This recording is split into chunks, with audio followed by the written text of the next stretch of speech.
Привет, это Бабл на канале Технозон, и сегодня у нас обзор вот такого вот обрубочка X96S. Наконец-то я решился обозревать стики, вот такие вот недоприставки, как я их называю. Почему называю недоприставки? Да потому что все, кто давно следит за моим каналом, знают, что у меня есть на канале обзор вот таких вот двух недостиков. И я их тогда очень сильно захейтил. Я никому не рекомендовал их покупать, потому что на самом деле это было полное дерьмо. Но в данном случае этот стик немного меня удивил. Удивил почему? Да потому что этот стик может все то, что могут все приставки на A905Y2 и на A905X2 процессоре, ну не считая LAN RJ45. На нем можно смотреть 4К 60 FPS YouTube, на нем можно смотреть фильмы 4К, на нем можно даже поиграть. Конечно же, для супер каких-то экстра ценителей здесь не работает автофреймрейт, но как мы с вами все знаем из запросов, что 62% даже не знают, что это такое, а половина из оставшихся считают, что он вообще не нужен. Но у каждого свое мнение. Что ж, данная приставка, она... Твою мать!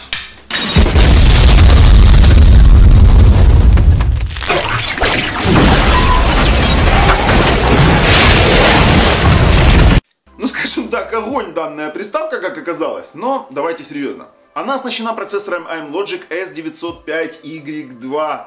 В ней 4 гигабайта LPDDR4, в ней 32 гигабайта eMMC хранилища, один порт USB 3.0, который можно расширить хабом. Также у нее на бочках есть поддержка TF-карт, есть питание DC с помощью microUSB, есть разъем инфраред, который позволяет выносить инфракрасный датчик с помощью вот такого переходника, который будет ловить сигнал от вот такого вот пульта. Он очень маленький, удобный, но, откровенно говоря, не очень функционален.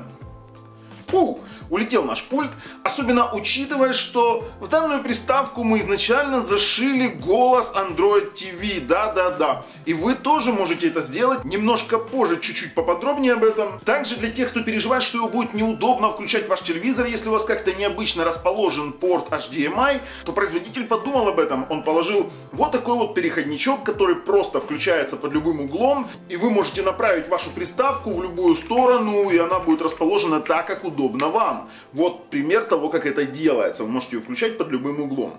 Если честно, охренительный модуль Wi-Fi. На 5 ГГц он показал 170 мегабит на загрузку и 170 мегабит на выгрузку. И все мы понимаем, что этого достаточно, чтобы без проблем смотреть фильмы 4К онлайн. При этом достаточно тяжелые фильмы 4К. Конечно же, есть пару моментов, которые меня смущают. Это достаточно слабый модуль 2,4 ГГц Wi-Fi.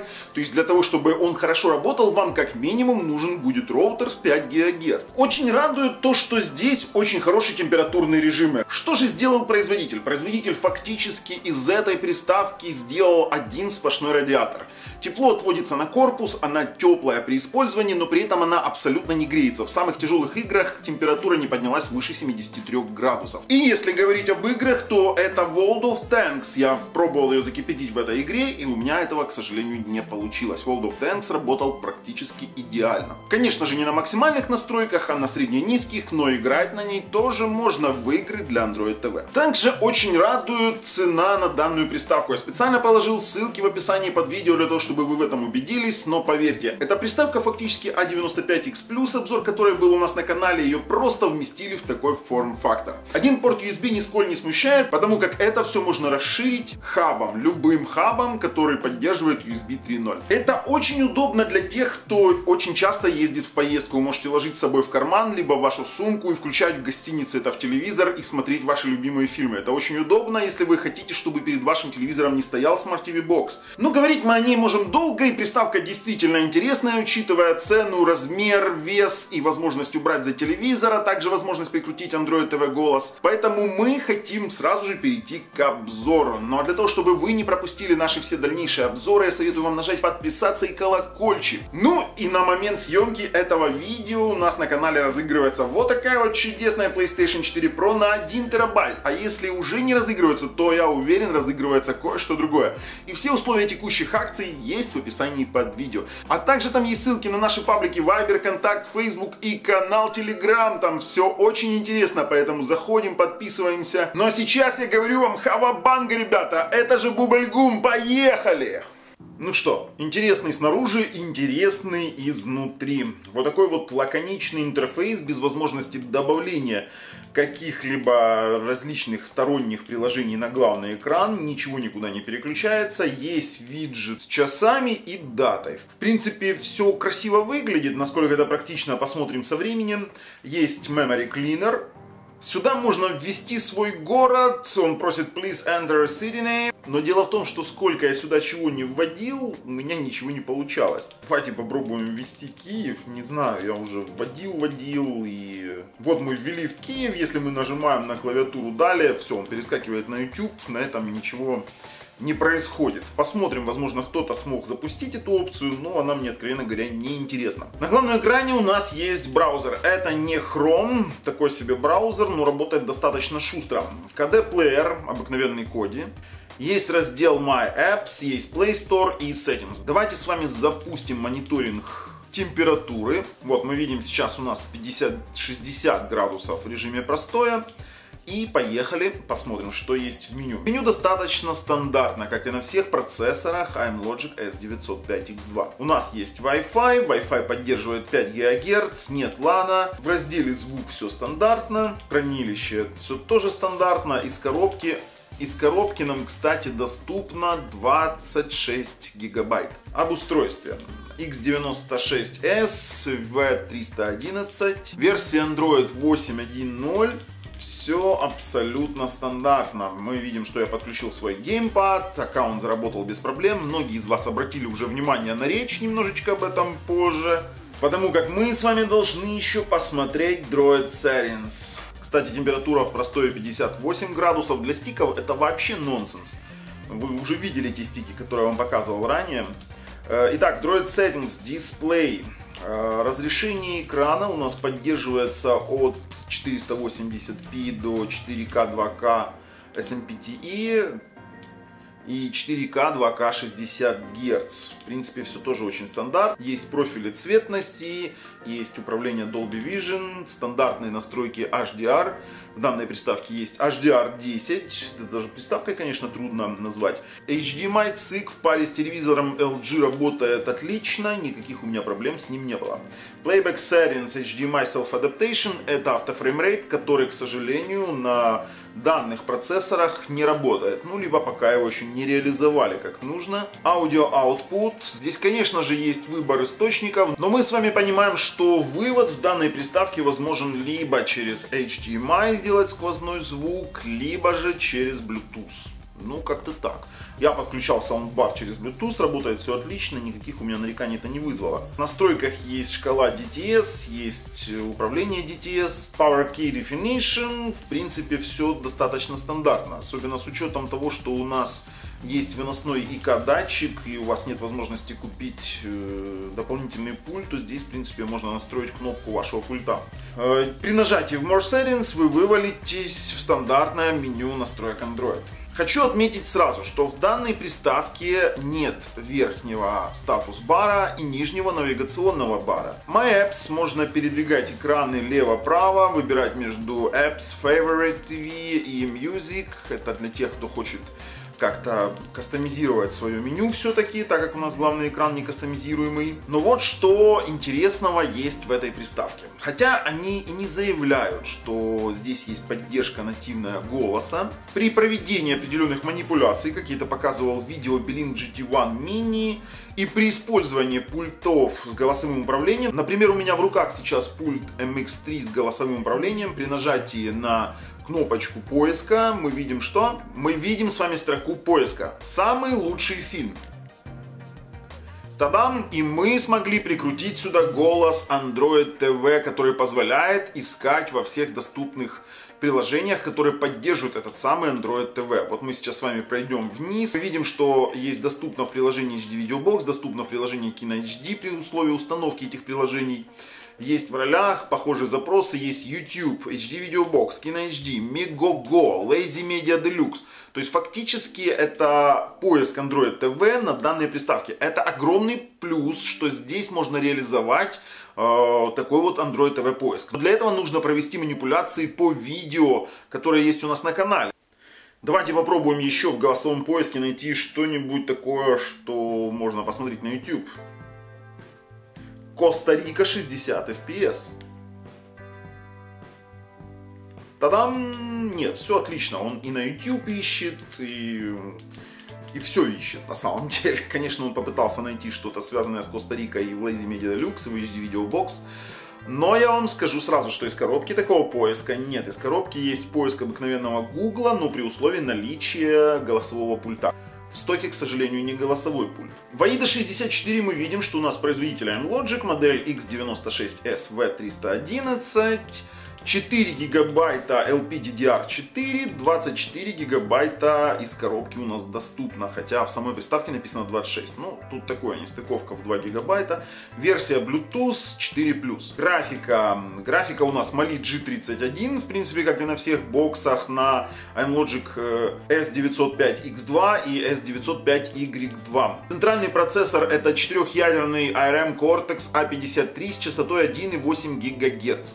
64-битный, с возможностью работать в 32-битном режиме. И это AIMLogic S905Y2. Мы все знаем, что он не поддерживает LAN. Если мы зайдем с вами в раздел «Сеть», мы увидим, что здесь есть только Wi-Fi. Мы видим, что у нас скорость связи сейчас 390 мегабит. Ну, как-то так. Мы скорость обязательно с вами сейчас проверим.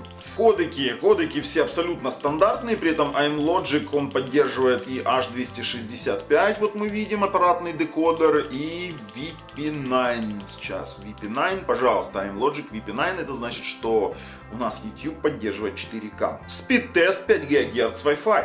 Вкрай отличные показатели для донгла. 176 мегабит на загрузку, 188 на выгрузку. Вы можете смотреть рипы, 4К онлайн без каких-либо проблем. Вам не нужен LAN, вы можете это все делать в Wi-Fi при условии наличия 5 ГГц роутера. 2,4 ГГц Wi-Fi.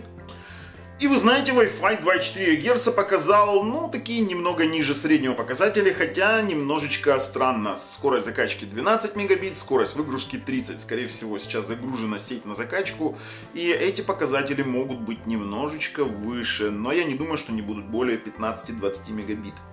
Поэтому для данной приставки лучше, конечно же, держать роутер 5 ГГц. Ну и, кстати, вы знаете, очень достаточно плавненько, мягко и быстро работает интерфейс. Мне очень это нравится. Давайте же побыстрее запустим тротлинг-тест, дабы уже закончить с нашими системными тестами и перейти к мультимедийным возможностям.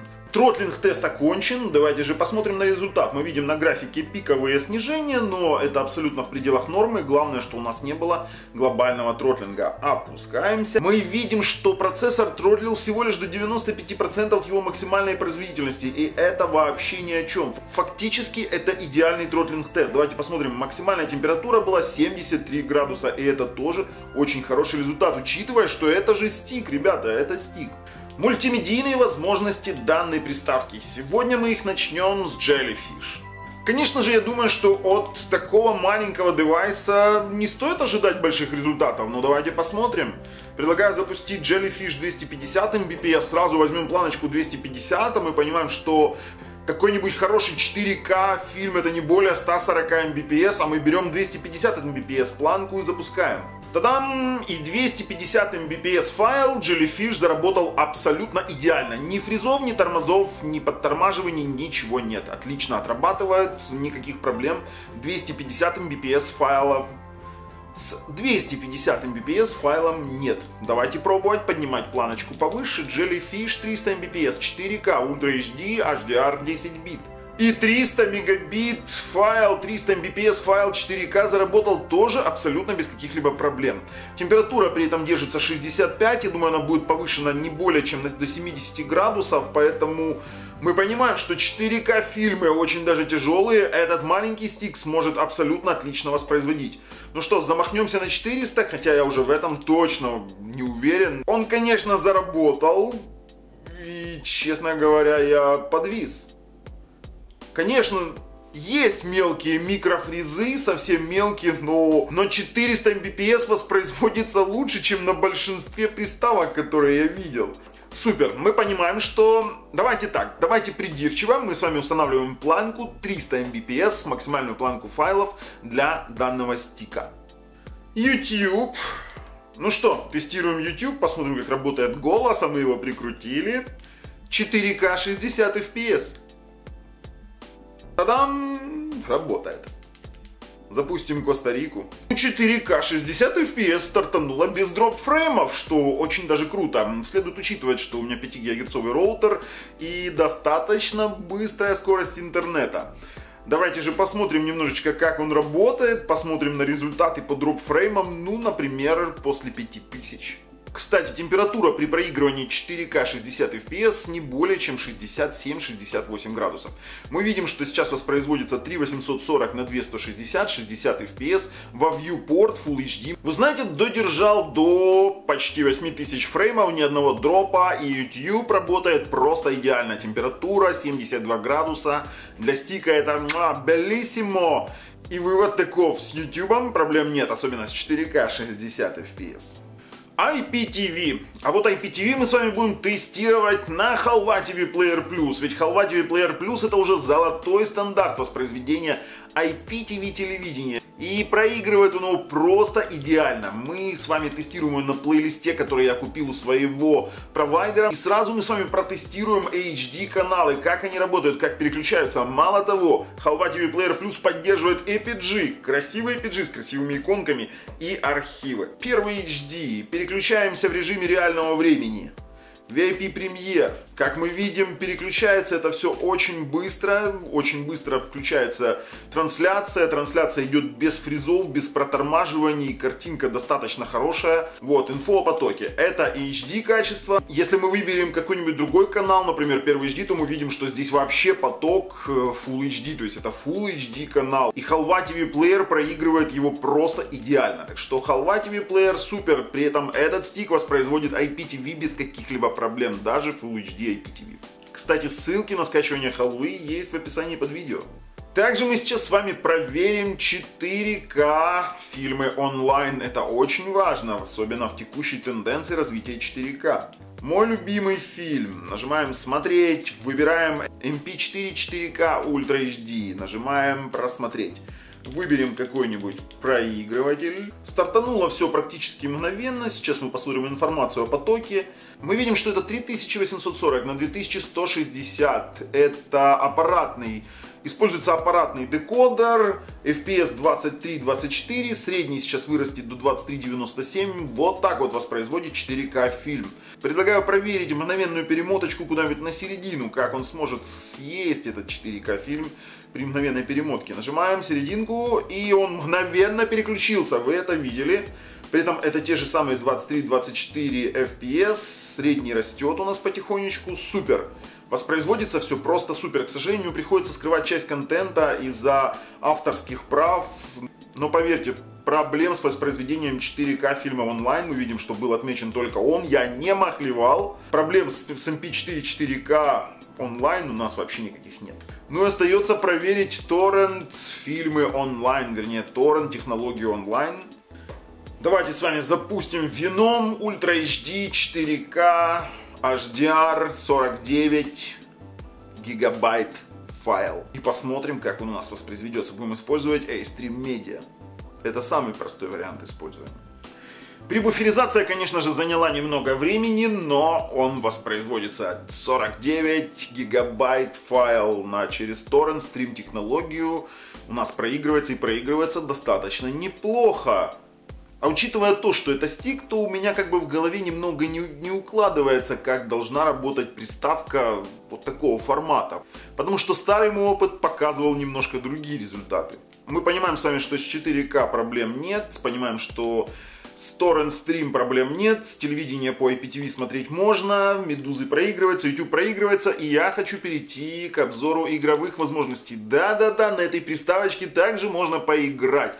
А вот как на ней можно поиграть, мы с вами сейчас посмотрим. Ice Storm Extreme, поехали, ребят. Из середины теста температура не выше 67 градусов, очень даже неплохо. 68, мы ее пробуем кипятить, ведь это стик, он не должен так работать априори, я вам серьезно говорю. Но блин, он работает, и работает-то неплохо. Тест Ice Storm Extreme показал, что приставочка, вернее этот маленький обрубок, набрал 4839 баллов. И это на уровне Belink GT1 Ultimate, например, либо T95Q. На этом можно играть. Давайте пробовать. Мне аж самому интересно. Во время теста 3D Mark температура, кстати, поднялась не выше 73 градусов. А это очень даже неплохо. Вы знаете, играет вообще отлично. Вернее, игра идет отлично. Я использую, как всегда, свою IPEGA 9089. Отличный геймпад. Обзор есть у нас на канале, так что смотрим. Сейчас 71 градус, давайте я пройду немножечко дальше, поиграю, включусь попозже, для того, чтобы мы понимали, насколько я смогу закипятить. Кстати, 72 градуса. Стало 71, 73, она колеблется, это значит, что приставка особо сильного нагрева выше не даст. Тудух! Ой, какое мясо вообще. Блин, я промазал. Акела промахнулся 2 раза, такого не может быть. Да что ж ты будешь делать-то, а? На тебе! Классная игра на самом деле, классно здесь все работает. Поиграть в игры АТВ на этом вы действительно можете. Давай стреляй уже. Ох, любимые мои роботы охранные. Там действительно выше 73 градусов ничего больше не нагревается. И опять опустилась до 72. Этих действительно колебания температуры говорит о том, что нагрева больше не будет и ждать подвоха неоткуда. Поэтому можете просто брать и играть в такие игры, как Dead Trigger, как Dead Effect, как Real Racing, Asphalt 8. В принципе, все это здесь будет работать отлично. Давайте посмотрим, что там есть. Ага, вот он, охранный робот летает. Вы знаете, с Dead Effect проблем нет. Ну, я поиграл достаточно для того, чтобы понять, насколько она будет греться или нет. Сейчас собачку приколопуцию буду выходить. Но, блин, прибил. Все, поехали дальше. И вот у нас Asphalt 8, 72 градуса на старте. Играем, кипятим. Нам важно знать, какие температурные высоты мы сможем с вами покорить.